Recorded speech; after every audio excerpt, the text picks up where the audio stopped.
تعلقات بہت محدود ہیں دوستوں کے ساتھ، 2-4 تعلقات ہیں. میں نیگیٹو بات کو کوشش کرتا ہوں ریپیٹ نہ کروں. دماغ کہتا ہے ٹھیک نہیں ہے، دل کہہ رہا چلتے رہتے ہیں، کوئی بات نہیں. ان ایموشنز کی سائنس بتائی جائے، سکھائی جائے اور یہ ان کے اندر انجیکٹ کی جائے. مشکل کام، ٹھیک ہے، مشکل کام ہے چونکہ کام ہے. حقوق اللہ اور حقوق العباد ظاہر ہے جڑا معاملہ ہے. والدین کے ساتھ احسان کی بات کی گئی ہے. احسان یہ ہے کہ جو کسی چیز کا مستحق نہیں ہے اس کو وہ چیز دے دیں تو احسان کہلائے گی. وہ دنیا کے لیے جذباتی طور پر بیمار نہیں ہے، وہ آپ کے لیے جذباتی طور پر بیمار ہے. اس کے ایموشنز آپ کے لیے ویسے نہیں ہیں. تعلق کا نہ ہونا ایک الگ بات ہے، تعلق میں ہوتے ہوئے توقع کا گھٹانا ایک الگ بات ہے. شادی کے متعلق کسی کو نہیں پتا، شادی کے متعلق کسی کو نہیں پتا، صرف قریبی 1-2 لوگوں کو پتا ہے، کسی کو نہیں پتا لیکن خوش ہیں. ایک بات میں عموماً سوچا کرتی ہوں کہ آپ کی خوشی اور دکھ کے ذمہ دار آپ ہی ہوتے ہیں. دیکھیں تکلیف آنا یا دکھ آ جانا فطری طور پر اللہ کی طرف سے ہوتا ہے. کوئی پیارا آپ کا بچھڑ گیا، کوئی بیماری آ گئی، کوئی کچھ آ گئی، لیکن اسی سٹیٹ میں پڑے رہنا یا اسی میں بہت زیادہ وقت گزار دینا یہ آپ کی چوائس ہے. تو آپ اپنے برین کو کیسے ٹرین کر سکتے ہیں کہ وہ ٹھیک ہے یہ نشیب و فراز آتے ہیں لیکن وہ ایک پازیٹیوٹی کی طرف رہے، نیگیٹو نہ ہو جائے اور آگے ٹرانسفر کرنے کا جو کچھ لوگوں میں جنون ہوتا ہے، بدلہ لینا، انتقام لینا، آپ کے لیے کتنا ٹاکسک ہے یہ بھی ذرا بتائیں. میرے لیے تو بہت ٹاکسک ہے، لیکن میں اس کو میں نے محسوس کیا ہے کہ جب بھی کوئی نیگیٹیوٹی ہوتی ہے ظاہر ہے، اور میرے تعلقات بہت محدود ہیں دوستوں کے ساتھ، 2-4 تعلقات ہیں. ہم انہی میں بیٹھ رہے ہوتے ہیں، انہی میں گھوم رہے ہوتے ہیں اور آگے نہیں نکلتے، کیونکہ دوست ہوتا نہیں، ہر ہاتھ ملانے والی بات ہے نا. میں نیگیٹو بات کو کوشش کرتا ہوں ریپیٹ نہ کروں. ٹھیک ہے، مجھے اگر پتہ چل جائے کہ اس دوست جسے میں نے دوست کہا ہے، جاننے والے کی تو فکر ہی نہیں ہے نا، یا انجان کی تو فکر نہیں ہے نا. بالکل، وہ تو کہیں گے، انہوں نے تو کچھ نہ کچھ تو کہنا ہے، اور کہا کس کے بارے میں جائے گا؟ جو اس قابل ہے کہ اس کے بارے میں کہا جائے. تو اگر کسی دوست نے بات کی ہے اور میں اس دوست کو تعلق اس کے ساتھ رکھنا چاہتا ہوں تو میں 2 کام کرتا ہوں. نارملی یا تو میں اس سے ڈائریکٹ ڈسکس کر لیتا ہوں کہ مجھے یہ بات پتہ چلی ہے، وہ مان لیتا ہے کہ ہاں ایسا ہے تو میں کہتا ہوں یار احتیاط کرنی ہے، اور وہ نہیں مانتا تو میں کہتا ہوں ٹھیک ہے کوئی بات نہیں، مارجن آف ایرر دینا چاہیے. لیکن اگین ڈیسائیڈ میں نہیں کرنا کہ میں نے اس کے ساتھ کیسے چلنا. مجھے پتا چل گیا کہ یار یہ بندہ ٹھیک نہیں ہے اور میں اسے مارجن دے رہا ہوں، بار بار مارجن دے رہا ہوں، تو میں اس وجہ سے مارجن دے رہا ہوں کیونکہ میرا دل کہہ رہا ہے. دماغ کہتا ہے ٹھیک نہیں ہے، دل کہہ رہا ہے چلتے رہتے ہیں، کوئی بات نہیں. تو فیصلہ ظاہر ہے کہ میں نے کرنا ہے کہیں نہ کہیں جا کر کہ میں نے اس کے ساتھ چلنا ہے یا نہیں چلنا، اور اس نیگیٹیوٹی کو ریپیٹ کرنا ہے یا نہیں کرنا. تازہ مثال ہے، ایک دوست نے مجھے بتایا کہ فلاں نے تمہارے بارے میں یہ بات کہی ہے، اور اس نے ہاں دونوں دوست ہیں، دونوں اچھے دوست ہیں، آپس میں بیٹھے ہیں، بات کر رہے ہیں، کوئی بات ہو گئی ہوگی، فلو میں ایک بات نکل گئی ہوگی. اس نے کہا تمہارے بارے میں اس نے بات کی ہے. تو میں نے ہنستے ہنستے کہا، میں نے کہا یار یہ کوئی ایسی بات ہوئی ہے؟ تو اس نے کہا نہیں، اس نے ایک بات کی تھی تو جواباً میں نے کہا. اب مجھے چونکہ پوری سچویشن کا علم نہیں ہے تو میں کیوں مفروض اخذ کروں. بالکل میں نے کہا دونوں انجوائے کرو یار، تسلیم کر لیا تم لوگوں نے، یہ کافی ہے. میں اس بات کو نہ واپس لا سکتا ہوں، نہ اس بات کو ریپیٹ کر سکتا ہوں، نہ ٹھیک کر سکتا ہوں. ریپیٹ کروں گا تکلیف رہے گی، اور اس درجے کی، اس لیول کی بات میں ان سے نہیں کر سکوں گا، یا اس تکلیف والی بات میں نہیں کر سکوں گا، کیونکہ مجھے معلوم ہی نہیں ہے کہ زون میں انہوں نے بات کی ہے. بالکل یہ باریک سی باتیں ہیں، مطلب ایموشنز کے لیول پر یہ باتیں ہیں. اور اگین میں تو ایک بات کہا کرتا ہوں، آپ نے شاید آج سے پہلے یہ بات سنی ہو یا نہ سنی ہو، میں کہتا ہوں کہ اگر پاسبل ہونا نیورو سائنٹسٹ کے لیے تو وہ ایموشنل انجینئرنگ کریں. ایسی کوئی ڈگری نکالی جائے، ایسا کچھ طریقہ نکالا جائے کہ ایموشنل انجینئرنگ ہو سکے.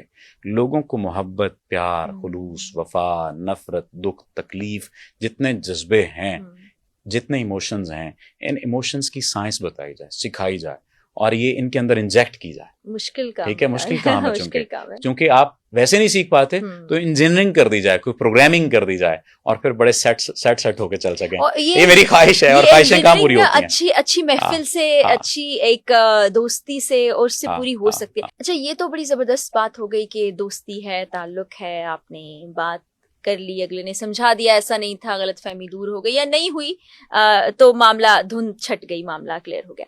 کچھ ایسے تعلقات اور رشتے ہوتے ہیں جن کو آپ چھوڑ بھی نہیں سکتے، جیسے ماں باپ کا رشتہ ہے، اولاد کا رشتہ ہے، بہن بھائی ہیں. اب آپ نے رہنا بھی ہے، کچھ اخلاقی تقاضے بھی ہیں، کچھ معاشرے کے تقاضے بھی ہیں، اور کچھ شرعی تقاضے بھی ہیں، تو کیا کریں گے؟ دیکھیں، شرعی تقاضوں کی جہاں تک بات ہے، اور والدین کی آپ نے اسپیسیفکلی بات کی ہے، حقوق اللہ اور حقوق العباد ظاہر ہے جڑا معاملہ ہے. والدین کے ساتھ احسان کی بات کی گئی ہے. ایسا نہیں کہا گیا کہ جیسا سلوک انہوں نے تمہارے ساتھ کیا ویسا ہی سلوک کرو.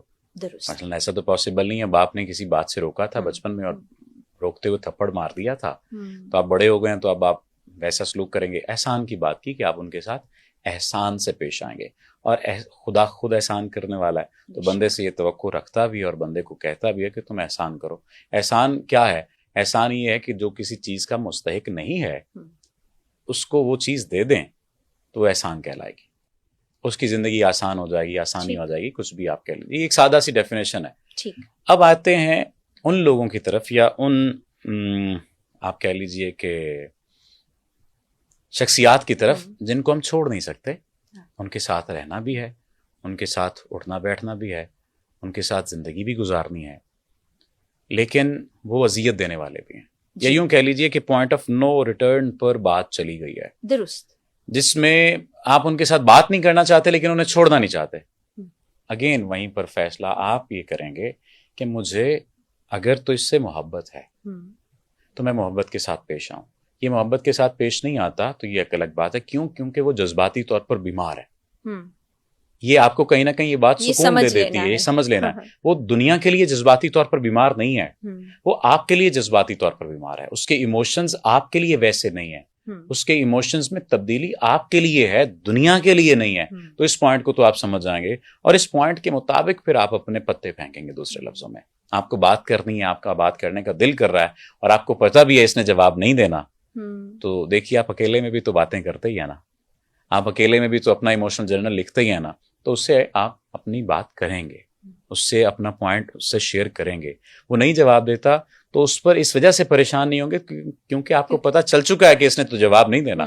آپ نے اپنی تسلی اور اپنی تشفی تو ظاہر کرنی ہے. اس کے ساتھ ساتھ ایک چیز ہے جسے ہم توقع کا لفظ استعمال کرتے ہیں. اس توقع کو اس شخص سے آہستہ آہستہ گھٹائیں گے. تعلق کا نہ ہونا ایک الگ بات ہے, تعلق میں ہوتے ہوئے توقع کا گھٹانا ایک الگ بات ہے.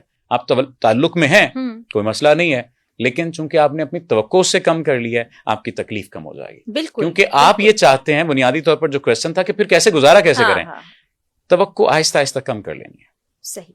جب توقع ہی اٹھ گئی غالب, کیوں کسی کا گلہ کرے کوئی, یعنی گلہ ختم ہو جاتا ہے جب توقع ختم ہو جاتی ہے. غالب نے ایک شعر میں پوری کی پوری سائیکی بیان کر دی ہے.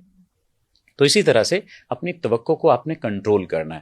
اور ایک اور بات ہے, توقع شفٹ ہوتی ہے, یہاں سے کم ہوگی نا تو آپ کے ذہن میں آئے گا کہ اس کو کہیں نہ کہیں فلفل کرنا ہے, ٹھیک ہے, اور پھر وہی چین ہے. تو پھر آپ نے ڈیسائیڈ کرنا ہے what do you want actually, پھر آپ ڈیسائیڈ کریں گے. میں اکثر دیکھتا ہوں, آئی ڈونٹ نو یہ معاشرے میں کتنی بات فٹ ہوتی ہے یا نہیں ہوتی, بہت سارے ایسے لوگ آتے ہیں, ایک شادی ہے 13 سال سے چل رہی ہے, عورت کی بھی دوسری شادی ہے, مرد کی بھی دوسری شادی ہے, یا عورت کی پہلی شادی ہے, مرد کی دوسری شادی ہے, مرد کی پہلی شادی, عورت کی دوسری شادی ہے, کچھ اس قسم کا, دوسری تیسری کچھ بھی ایسا. 13 سال سے ساتھ ہیں, 14 سال سے ہیں, 5 سال سے ہیں, 7 سال سے ہیں, کسی کو دنیا میں نہیں پتا, اور دونوں خوش ہیں, دونوں ایک دوسرے کو تنگ نہیں کر رہے, دونوں ایک دوسرے کو عذاب نہیں بنا رہے. شادی کے متعلق کسی کو نہیں پتا, شادی کے متعلق کسی کو نہیں پتا, صرف قریبی 1-2 لوگوں کو پتا ہے, مطلب جو گواہان یا جو کہہ لیجیے, کسی کو نہیں پتا, لیکن خوش ہیں.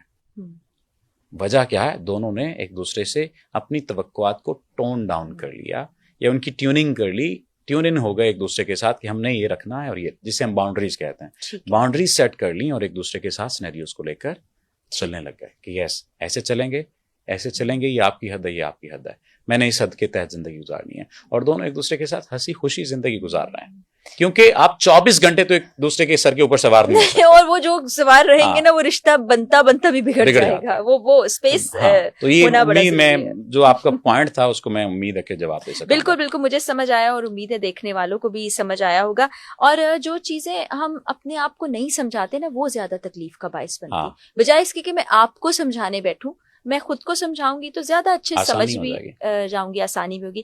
صفدر, بڑا اچھا سیشن رہا, اور امید ہے کہ اس پر ہم ریگولر بیسس پہ سیشن کریں گے, کیونکہ یہ ایک سیشن کے اندر بہت سے مسائل حل نہیں ہو پائیں گے. تو جو لوگ آپ سے رابطہ کرنا چاہیں لائف کوچنگ کے لیے, ریلیشن شپ, بس وہ صفدر علی سرچ کر لیں, انسٹاگرام پر, فیس بک پر, یوٹیوب پر, انہیں مل جائے گا. ویسے میں رابطہ نمبر دے دیتا ہوں جو آفیشیل ہے, 0326 445 2227. آپ کا پہلا پروگرام ہے شاید جس میں یہ رابطہ نمبر شیئر کر رہا ہوں. نارملی میں کہتا ہوں جس نے ڈھونڈنا ہوگا خود ڈھونڈ لے گا, نہیں لیکن یہ آسانی ہو جاتی ہے, لوگوں کے لیے جی, مشکل ہوتی جی, ہے, جی, پھر کہاں ڈھونڈیں گے, نہ ہاں, مل پائے. تو بڑا زبردست, اللہ تعالیٰ لوگوں کے لیے بھی آسانی کرے, آمین, آپ کے لیے بھی کرے, اور یہ مسائل کو ہم مل جل کے کچھ حل کر سکیں. انشاءاللہ. بہت شکریہ صفدر, آپ کا بہت شکریہ. اور میں اپنے تمام سننے والوں سے یہ لازمی کہوں گا کہ فرا تو نارملی کہتی نہیں ہے کہ میرا چینل دیکھیں, سبسکرائب کریں, فالو کریں, لیکن میں یہ بات اس لیے کہہ رہا ہوں کیونکہ ہم ان کو بہت دیر سے سنتے آ رہے ہیں, دیکھتے آ رہے ہیں, اور کانٹینٹ بہت اچھا ہوتا ہے, ایسا اچھا کہ جو آپ کی زندگی میں ویلیو ایڈیشن کر سکتا ہے. ویلیو ایڈڈ کانٹینٹ اگر آپ نے دیکھنا ہے تو آپ فرا اقرار کو فالو کر لیجئے. آپ کا شکریہ, اس بات کے میں پیسے لیتا ہوں. بہت شکریہ صفدر, انشاءاللہ اگلے سیشن میں پھر ملاقات ہوگی. آپ کا بہت شکریہ. بہت شکریہ, اور مجھے امید ہے دیکھنے والوں کو بہت سی چیزوں پر رہنمائی حاصل ہوئی ہوگی, اور اس سیشن کو ہم کوشش کریں گے کہ تواتر کے ساتھ برقرار رکھ سکیں. انشاءاللہ اگلے پوڈ کاسٹ میں ملاقات ہوگی. اجازت دیجیے, اللہ حافظ.